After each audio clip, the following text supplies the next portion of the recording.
오늘은 사도행전 21장 21절부터 40절까지 말씀, 예루살렘에서 체포되는 바울 변명할 기회를 얻다라는 제목으로 말씀을 전하겠습니다.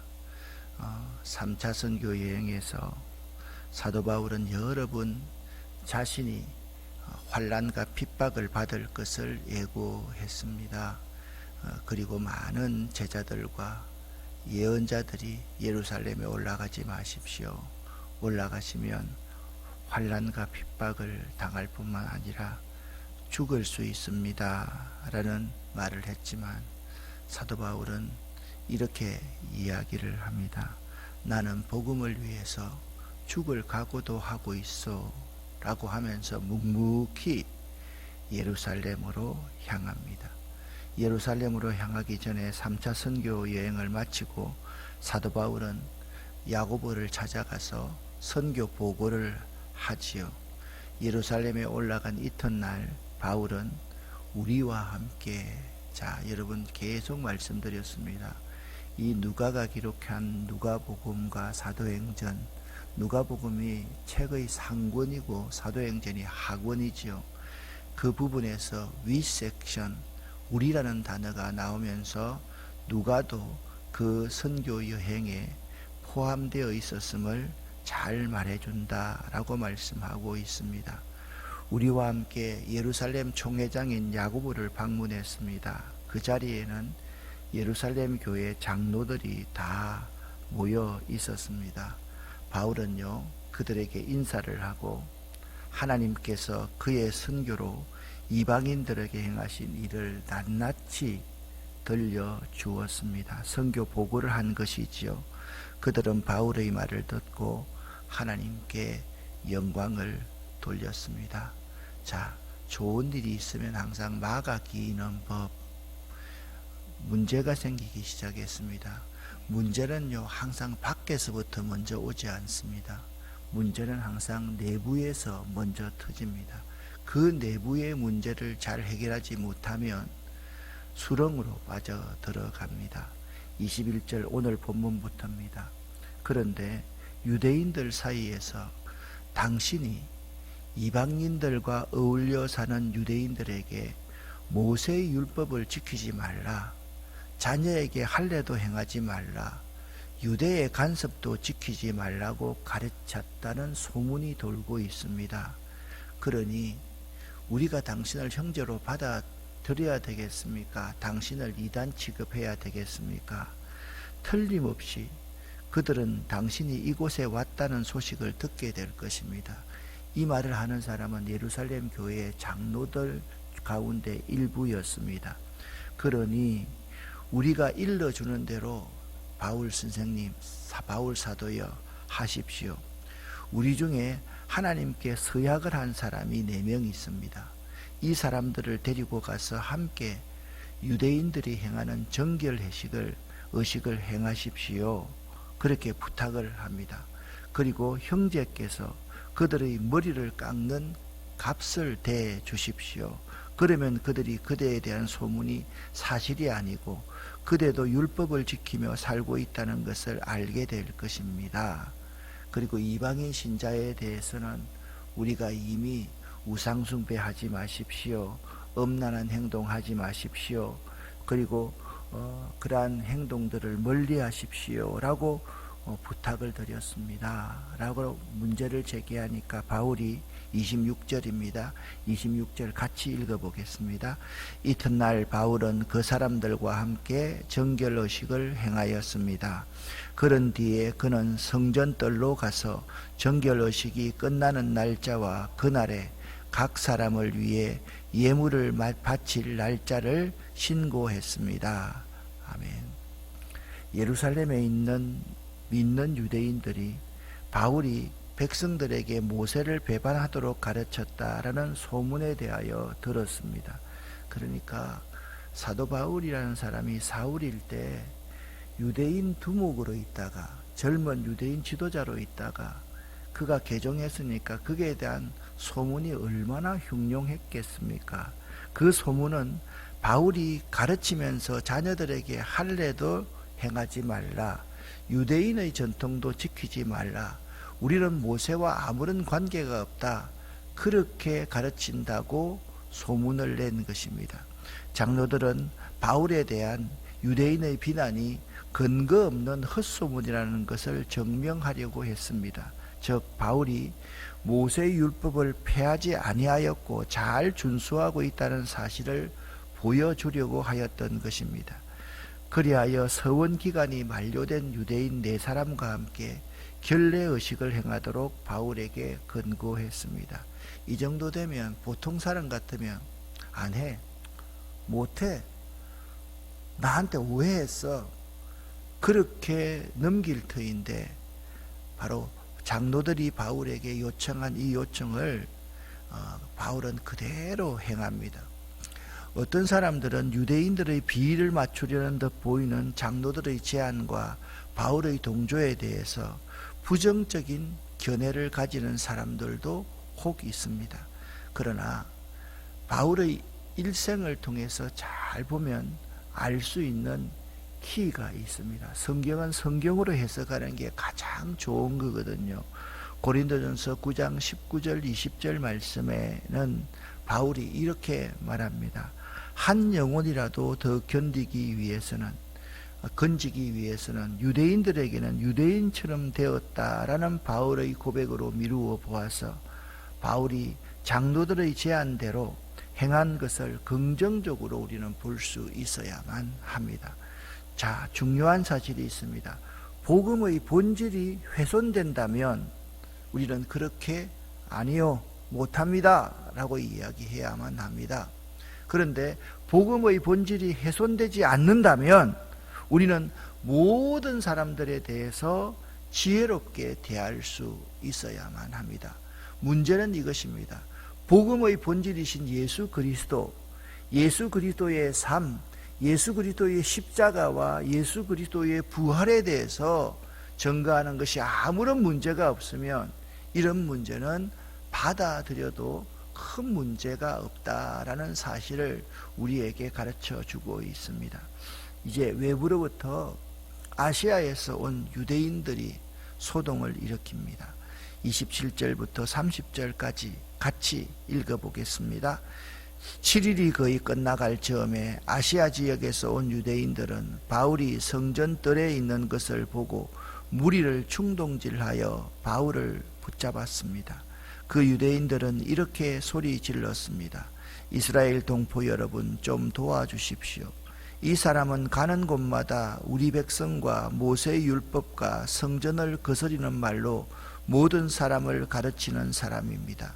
더욱이 지금은 그리스도 사람들을 성전 안으로 데리고 와서 이 거룩한 곳을 더럽혀 놓았습니다. 그들이 이렇게 주장하는 것은 그들이 전에 에베소 사람 드로비모가 바울과 함께 예루살렘에 있는 것을 본 적이 있었으므로 분명히 바울이 그 사람을 성전 안으로 데리고 들어왔을 것이라고 생각했기 때문입니다. 그러자 온 도시는 시끄러워지고 사람들이 몰려와 바울을 붙잡아 성전 바깥으로 끌어냈습니다. 그리고 바로 성전 문이 닫혔습니다. 아멘.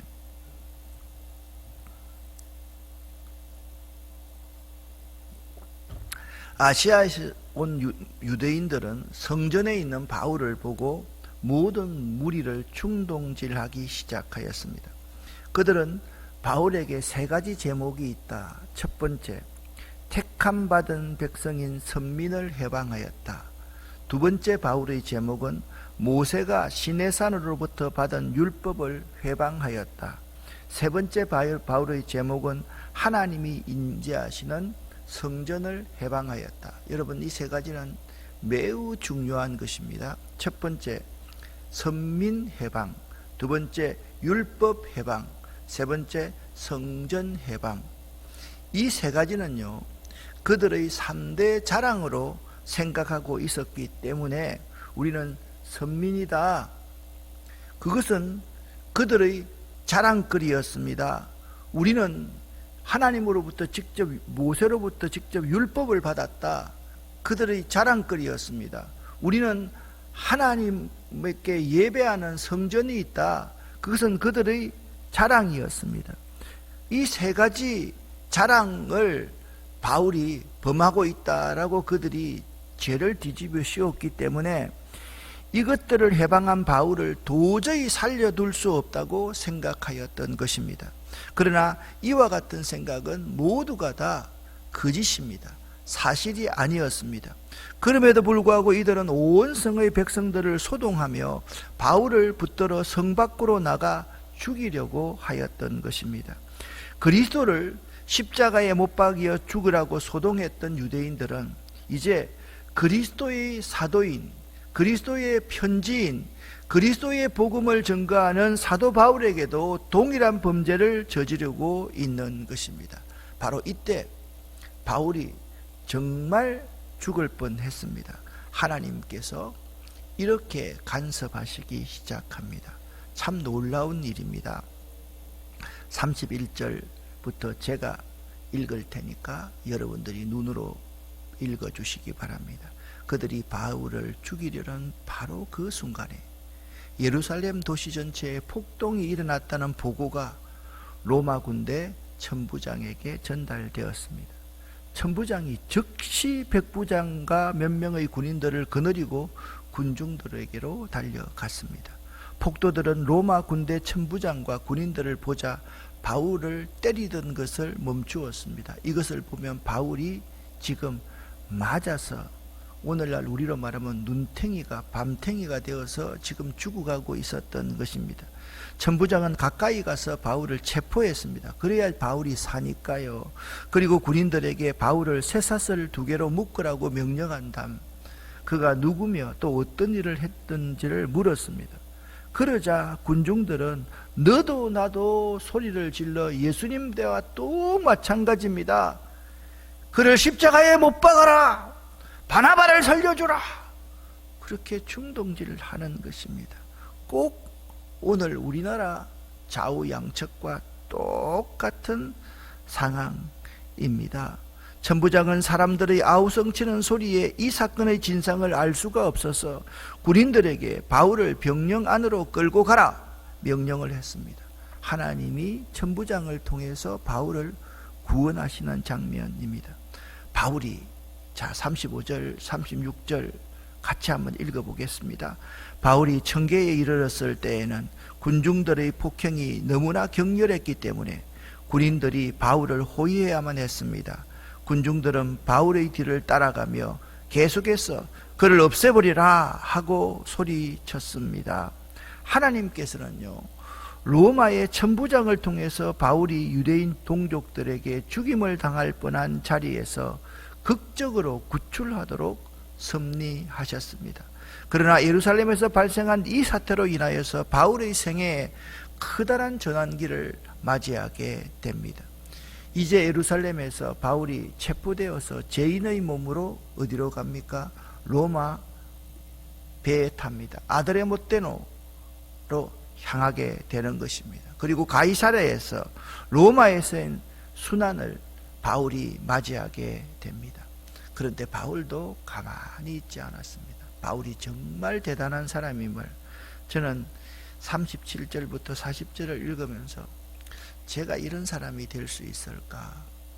이런 위기에서 저도 이렇게 담대할 수 있을까? 생각해 보니까 쉽지 않겠어. 매우 어렵겠어. 바울이 얼마나 대단한지를 생각할 수 있었습니다. 같이 한번 읽어보겠습니다. 37절입니다. 바울이 병영 안으로 끌려 들어갈 때에 그는 천부장에게 천부장님께 한 말씀 드려도 되겠습니까? 라고 물었습니다. 천부장이 대답했습니다. 그리스 말을 할 줄 아는가? 당신은 혹시 얼마 전의 폭동을 일으키고 테러범 4,000명을 거느리고 광야로 나간 이집트 사람이 아닌가? 바울이 이렇게 대답했습니다. 아닙니다. 나는 길르기아 지방 다소에서 태어난 유대인이며 그 유명한 도시의 시민입니다. 제가 저 사람들에게 말할 수 있게 허락해 주십시오. 천부장이 허락하자 바울은 청계 위에 올라서서 손을 내저어 무리를 조용하게 했습니다. 잠잠해지자 바울이 히브리 말로 연설하였습니다. 설교하기 시작했습니다. 복음을 전하기 시작했다라는 것입니다. 하나님께서 주실 기회를 기다리다가 하나님께서 허락하시는 그 때를 잘 사용할 수 있는 것이 지혜입니다. 여러분 가운데 혹시나 이런 사람이 있을 수가 있습니다. 나는 좋은 기회를 만나지 못했어. 그리고 기회가 없어서 복음을 전가하지 못했어. 그렇게 말할 수 있는 사람이 있을지도 모릅니다. 근데 그 복음 전할 수 있는 기회는 멀리 있는 것이 아니라 우리 가족, 내 친척, 내 친구, 내 이웃에게 충분히 이런 기회를 얻을 수도 있는데 우리는 그가 마음에 안 들어서, 그가 나를 싫어해서 그런 복음을 전하지 않을 때가 참 많습니다. 좋은 기회를 만나지 못했던 사람은 아무도 없습니다. 그것을 포착하지 못했을 뿐임을 우리는 알아야만 됩니다. 기회는 모든 것이 갖추어진 상태에서만 오는 것이 아닙니다. 때로 도저히 불가능한 상태인 것 같을 때 아무리 봐도 기회가 아닌 것 같을 때에도 하나님이 주시는 특별한 기회가 찾아옵니다. 그것을 볼 수 있는 것이 영성입니다. 그 사람의 영성이란 말입니다. 기회는 주변 환경의 문제가 아니라 기회를 항상 기다리고 선용하려는 자의 마음의 태도에 달린 것이기 때문입니다. 언제나 누구나 우리에게 구원에 관한 이유를 묻는 사람이 있으면 기탄 없이 구원에 관해서 말할 수 있는 사람이 될 수 있어야만 됩니다. 그래서 1:1 공부를 하면서 여러분에게 항상 제가 이런 말씀을 많이 드렸습니다. 예수 그리스도에 대해서 30분 이상 이야기할 수 있습니까? 여러분 어떻습니까? 솔직하게 한번 이야기해 보십시오. 우리가 누구를 믿습니까? 우리가 하나님을 믿습니까? 하나님 믿는다고 말할 수 있습니다. 우리가 정말 믿는 사람은 예수를 나의 구원자요, 내 인생의 진정한 주인으로 모시고 살아가는 사람입니다. 그런데 솔직하게 여러분들 지금부터 딱 입을 열면 예수가 누구이며 예수가 어떤 일을 했으며 예수가 지금 나에게 어떤 일을 하고 있으며 예수를 믿으면 어떻게 되며 예수를 믿으려고 하면 어떻게 해야 되는지 여러분 설명할 수 있습니까? 그거 설명할 수 없는 사람은 아무리 오래 다녔다 할지라도 죄송하지만 예수를 전가할 준비가 되어 있지 않는 사람임을 알아야만 합니다.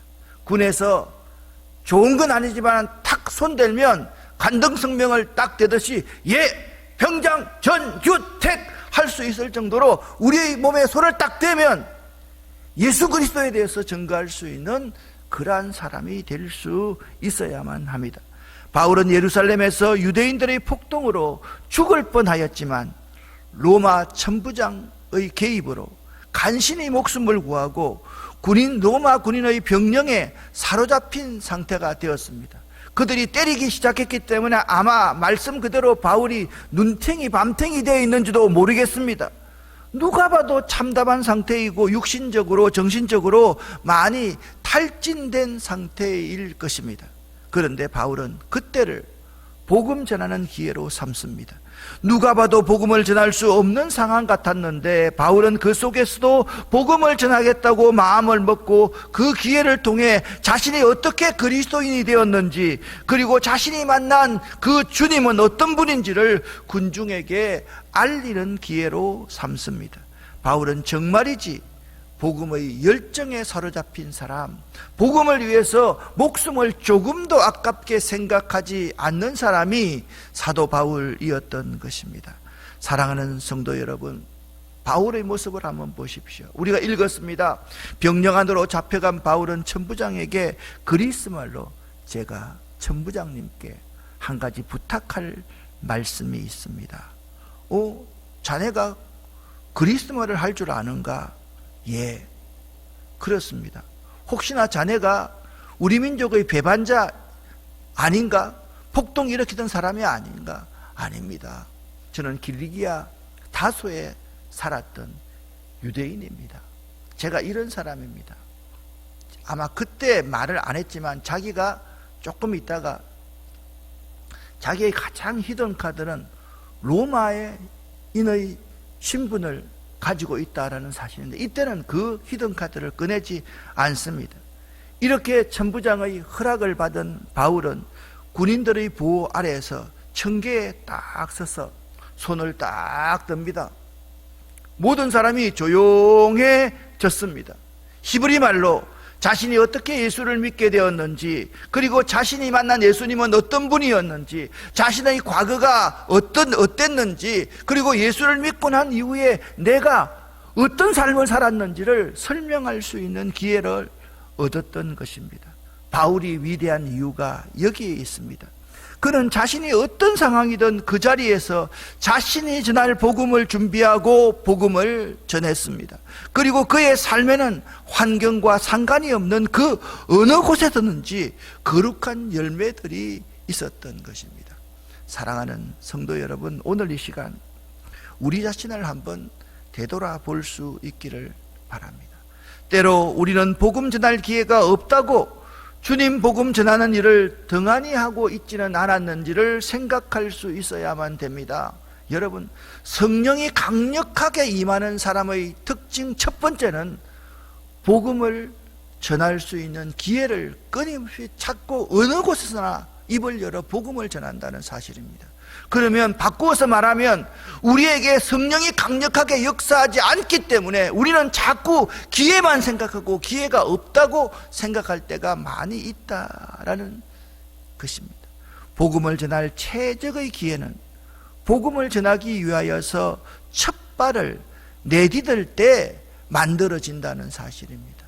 장가 가야 되고 이것 때문에 못하고 저것 때문에 못하고 자꾸 미루고, 내 가족 때문에 못하고요, 내 남편 때문에, 내 아내 때문에, 내 자식 때문에, 내가 할 수 있는 여러 가지 일 때문에 못한다고 하면 여러분과 저는 아마 나이 80, 90이 되어서 그때 내가 왜 그렇게 살았을까, 그렇게 후회하는 사람이 될 수 있다라는 사실을 알아야만 합니다. 사랑하는 성도 여러분, 오늘 말씀을 통해서 하나님은 여러분과 저에게 이렇게 도전하십니다. 하나님께서 여러분에게 주신 기회를 꼭 붙잡으시기를 예수 이름으로 간곡히 부탁을 드립니다. 그리고 그 부르심에 순종할 수 있기를 예수 이름으로 간절히 축복합니다. 기회는 환경과 여건이 갖추어진 순간이 기회가 아닙니다. 기회는 우리가 발을 한 걸음 딱 내딛는 것이고, 그러한 기회가 주어졌을 때 순종할 때 기회가 주어진다. 그래서 바울은 이런 엄청난 선교 활동을 할 수 있었던 것입니다. 기도하겠습니다. 살아계신 하나님 아버지여, 아무리 생각해봐도 저는 이 바울의 삶을 모방할 수도 없을 것 같습니다. 어떻게 이런 순간에 청계 위에 서서 손을 내밀어 그들을 잠잠케 하고 히브리 말로 예수, 나의 구원자 예수, 나의 인생의 주인 예수, 내가 예수 믿고 어떻게 변화되었는지를 설교할 수 있는, 복음을 전할 수 있는 기회를 붙잡는 바울처럼 될 수 있겠습니까? 하나님, 우리에게 성령을 부어 주시옵소서. 우리에게 순종할 수 있는 마음을 허락하여 주시옵소서. 오늘 새벽에 우리가 기도할 때 하나님, 우리 가운데 역사하여 주시옵소서. 예수 그리스도의 이름으로 축복하옵고 간절히 기도 올립니다. 아멘.